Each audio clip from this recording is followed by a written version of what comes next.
इसमें हम लोग पढ़ेंगे कि स्प्लिटिंग फील्ड क्या होती है। स्प्लिटिंग फील्ड हम लोग कहेंगे, हमने कहा कि अगर हमारा f(x) कोई भी पॉलिनॉमियल है किसी फील्ड f के अलोंग, और जो पॉलिनॉमियल है वो किसी फील्ड को बिलोंग कर रहा है और उसके फाइनाइट एक्सटेंशन और उस फील्ड का फाइनाइट एक्सटेंशन है, हम कह रहे हैं कि, तो उसे हम लोग स्प्लिटिंग फील्ड कहेंगे। या स्प्लिटिंग फील्ड को हम लोग डिकम्पोजिशन फील्ड भी कहते हैं। कब? जब जो उसका पॉलिनॉमियल f(x) है, जो पॉलिनॉमियल f(x) है उसको हम लोग फैक्टर कर सकें as a product of the linear factor over the k। मतलब कि जो पॉलिनॉमियल है उसको उसके एक्सटेंशन के लीनियर फैक्टर के फॉर्म में प्रोडक्ट कर सकें, उसे हम लोग कहते हैं splitting field. That is f(x) can be expressed as f(x) बराबर a0 x minus a1 x minus a2 x minus a3 dot dot x minus an, जहाँ पर a1 a2 a3 हमारा सब k को बिलोंग करता है और k हमारा एक्सटेंशन फील्ड होता है f का।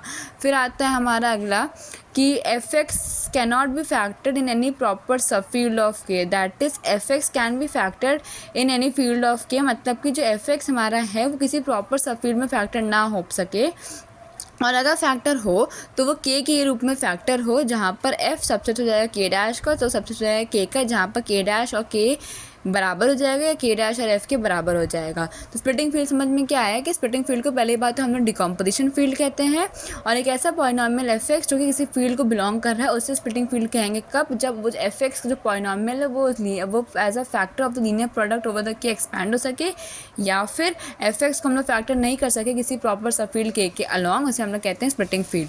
अब जैसे एक एग्जाम्पल है कि फाइंड करना है स्प्लिटिंग फील्ड ऑफ x² + 1 जो कि बिलोंग करता है रियल नंबर में r ओवर x के। तो हमने क्या किया, f(x) को लिखा x² + 1 जो कि बिलोंग करता है rx को। x² + 1 को स्प्लिट करेंगे तो x + i दे देगा और x - i दे देगा। तो इसके जो रूट्स आएंगे वो आया +i और -i। +i और -i आया तो इसके जो रूट्स होंगे वो हम लोग ri को बिलोंग करते हैं, पर हम जानते हैं जो ri होता है वो c के बराबर होता है। तो मतलब जो इसके रूट्स हैं वो हमारा c that is complex number के बराबर आ गया। तो इसकी स्प्लिटिंग फील्ड अगर हम लोग पूछे तो कॉम्प्लेक्स नंबर होगी, या फिर इसकी स्प्लिटिंग फील्ड हम लोग कह सकते हैं ri भी होती है, लेकिन ri और c दोनों एक दूसरे के बराबर होता है।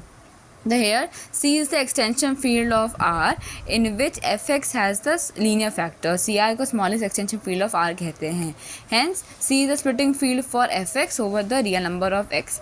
दूसरा एग्जाम्पल लेके चले, वो हमारा है कि x² + 1 अगर बिलोंग करता है qx को, फिर से हम इसके रूट्स निकालेंगे। इसके रूट्स हमारा आया x + i और x - i, तो ये बिलोंग कर गया हमारा qi को, जहाँ पर qi हमारा स्मॉलेस्ट फील्ड होता है फॉर द पॉलिनॉमियल f(x) बराबर x² + 1 ओवर qx, बिकॉज ये स्मॉलेस्ट एक्सटेंशन हुई है किसी फील्ड f के अलॉन्ग इन विच f(x) हमारे लीनियर फैक्टर में है। एक नोट तैयार करने के लिए बना सकते हैं कि let k is an extension field of f। अगर हम कह रहे हैं कि हमारा एक्सटेंशन फील्ड है f का, उसमें a1 a2 a3 a4 a5 an करके ये सारे एलिमेंट k के हैं, तब हम लोग यूज़ कर सकते हैं नोटेशन f ब्रैकेट में a1 a2 ac से an तक, जिसको हम लोग कहेंगे कि स्मॉलेस्ट सब फील्ड होगा k का, जो कि कंटेन करेगा f को भी कंटेन कर रहा है और a1 a2 an को भी कंटेन कर रहा है। नेक्स्ट, इफ f(x) पॉलिनॉमियल जो बिलोंग करता है फील्ड ऑफ f(x) और वो लीनियर फैक्टर होगा f(x) के as b x - a1 x - a2 x - an, then f बराबर दिस इज स्प्लिटिंग फील्ड। जो f हमारा ये जो होगा वो स्प्लिटिंग फील्ड होगा पॉलिनॉमियल के लिए भी, और वो स्प्लिटिंग फील्ड हमारा होगा फील्ड के लिए भी। अब इसमें आते हैं कुछ प्रैक्टिस क्वेश्चन कि find the splitting field of the following and also find the degree of the splitting field. पहला क्वेश्चन मांग के चलते x² + 1 है, ये rx है, इसके हम लोगों ने रूट्स निकाले i और -i आए, जिसकी स्प्लिटिंग फील्ड हमारी कितनी हो जाती है ri, इसको हम लोग c भी लिख सकते हैं। तो स्प्लिटिंग फील्ड हम लिख देंगे ri या c भी लिख सकते हैं, और c ओवर r की डिग्री कितनी हो जाती है, तो इसकी डिग्री कितनी होगी हमारी 2। नेक्स्ट क्वेश्चन में कह रहे हैं जैसे कि अपने पास है कि x4 - x² - 2 बराबर 0। जिसको क्या फैक्टर जैसे हम लोग नॉर्मल क्वालिटी के निकालते हैं वैसे हम लोगों ने निकाला। इसके फैक्टर हमारे 2 फैक्टर आए, एक आया +-i और एक आया +-√2। तो इसकी स्प्लिटिंग फील्ड हमारी कितनी हो जाएगी √2, क्योंकि जो चीज़ आ जाती है उसको रिपीट करने की ज़रूरत नहीं होती। तो इसकी स्प्लिटिंग फील्ड हमने कहा कितनी होगी √2, i। तो स्प्लिटिंग फील्ड कितनी हो गई हमारी q √2, i, और हमें पता है q √2, i की डिग्री कितनी होती है 4। और कितने इसमें बेसिस में मान सकते हैं, कितने एलिमेंट में होंगे बेसिस, हो जाएगा 1 हो गया, √2 हो गया, i हो गया और √2 हो गया। नेक्स्ट क्वेश्चन है, इसका हमें निकालना है स्प्लिटिंग फील्ड और डिग्री। अगर x² + 1 की वैल्यू qx की वैल्यू बराबर है तो इसके रूट्स निकाला आया i और -i, इसकी जो स्प्लिटिंग फील्ड होगी वो हो जाएगी qi और डिग्री इसकी कितनी हो जाएगी हमारी 2। अगर x4 - 2 है, इसको भी हम लोग एक्सपैंड करेंगे। इसको एक्सपैंड करने का तरीका क्या है कि इसको हम लिख सकते हैं x² - √2 और x² प्लस अंडर रूट 2। इसकी स्प्लिटिंग फील्ड निकाली तो इसकी स्प्लिटिंग फील्ड हमारे पास आया 2 1 की पावर 4 कॉमा आई आया, और इसकी डिग्री कितनी होगी हमारी 8 होगी, क्योंकि 2 1/4 कॉमा आई डॉट क्यू निकाला, इसकी डिग्री हो जाती है हमारी 2, इसकी डिग्री हमारी होगी 4, तो दोनों की डिग्री मिला कितनी होगी हमारी 8।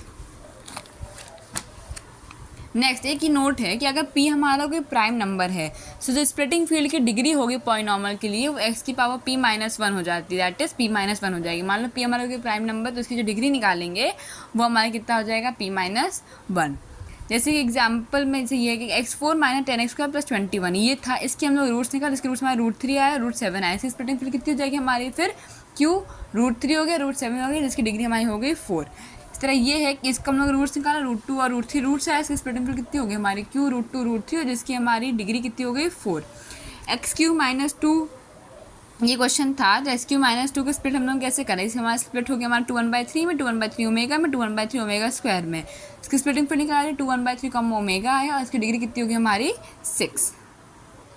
इसी तरह ये एक और एग्जाम्पल इसको अपने आप से कर सकते हैं। फिर हमारा आता है नॉर्मल एक्सटेंशन।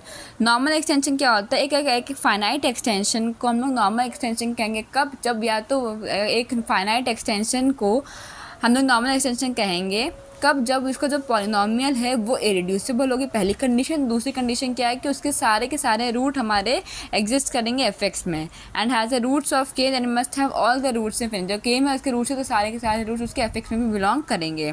सी हमारा नॉर्मल एक्सटेंशन हमारा होता है आर का, क्योंकि every irreducible polynomial over the R which has one root in C, then C must contain all the roots of the polynomial.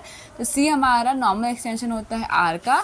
सी हमारा नॉर्मल एक्सटेंशन हमारा होता है क्यू का भी, बट आर हमारा नॉर्मल एक्सटेंशन क्यू का नहीं होता है। फिर एक नोट है कि कोई भी एक्सटेंशन लिया के ओवर एफ का, जिसकी हम लोगों ने डिग्री निकाल ली, और वो डिग्री अगर 2 आ रही है तो उसे हम लोग कहते हैं क्या कि वो नॉर्मल एक्सटेंशन होता है। Any extension K of F such that degree of K over F is 2 is normal extension of F, then every extension field of degree 2 is normal extension. फिर क्यू आई हमारा normal extension हो जाता है, क्योंकि इस degree कितनी होती है 2। q√2 भी नॉर्मल एक्सटेंशन होती है, q√2 की डिग्री भी हमारी कितनी हो जाती है 2। इससे हम कहते हैं q√d के जो भी जैसे भी टर्म आएंगे q√d के वो सारे के सारे नॉर्मल एक्सटेंशन हमारे हो जाते हैं, क्योंकि इसकी डिग्री हमारी जाती है 2, और √d क्या है स्क्वायर फ्री नंबर। फिर नेक्स्ट पॉइंट आता है कि every finite extension of the finite field, finite field को हम लोग गैलियस फील्ड भी कहते हैं, तो every finite extension of the finite field is normal extension, and every finite extension of the finite field is normal extension. फिर आता है कि अगर के हमारी एक्सटेंशन फील्ड है एफ का, तो कम से कम एक पॉलिनॉमियल एफ एक्स जो बिलोंग करेगा कैपिटल एफ एक्स को, स्प्लिटिंग फील्ड के इसकी स्प्लिटिंग फील्ड जाएगी, तो हम कह देंगे के जो है वो भी नॉर्मल एक्सटेंशन हमारा हो गया ओवर द एफ के। फिर q√2 नॉर्मल एक्सटेंशन होता है क्यू का, क्यू अल्फा नॉर्मल एक्सटेंशन होता है अल्फा का, Q I normal extension of Q हो जाता है, q√2 √3 normal extension of Q, q√2 √3 √7 normal extension of Q. फिर नेक्स्ट हमारा आता है सेपरेबल एक्सटेंशन। सेपरेबल एक्सटेंशन कहते हैं पॉलिनॉमियल को एफ एक्स को हम लोग कहेंगे सेपरेबल एक्सटेंशन होगा कब, जब एफ और एफ डैश हमारा रिलेटिवली प्राइम हो जाएगा, तब हम कहेंगे वो सेपरेबल एक्सटेंशन है। फिर हमारा आता है मिनिमल पॉलिनॉमियल। मिनिमल पॉलिनॉमियल पहली बात तो एक इरेड्यूसिबल पॉलिनॉमियल होगा, एक ऐसा मिनिमल पॉलिनॉमियल जो कि रिड्यूसिबल हो, मोनिक हो। मोनिक मतलब क्या होता है कि उसका जो लीडिंग कोफिशिएंट हो वो 1 हो, उसे हम लोग कहते हैं मिनिमल पॉलिनॉमियल। फिर आता है सेपरेबल पॉलिनॉमियल। सेपरेबल पॉलिनॉमियल एक ऐसा इरेड्यूसिबल पॉलिनॉमियल जिसको हम लोग सेपरेट करें, उसके कोई मल्टीपल रूट्स ना हो, मतलब सिर्फ सिंपल रूट्स में एग्जिस्ट करें, उसे हम लोग कहते हैं सेपरेबल पॉलिनॉमियल।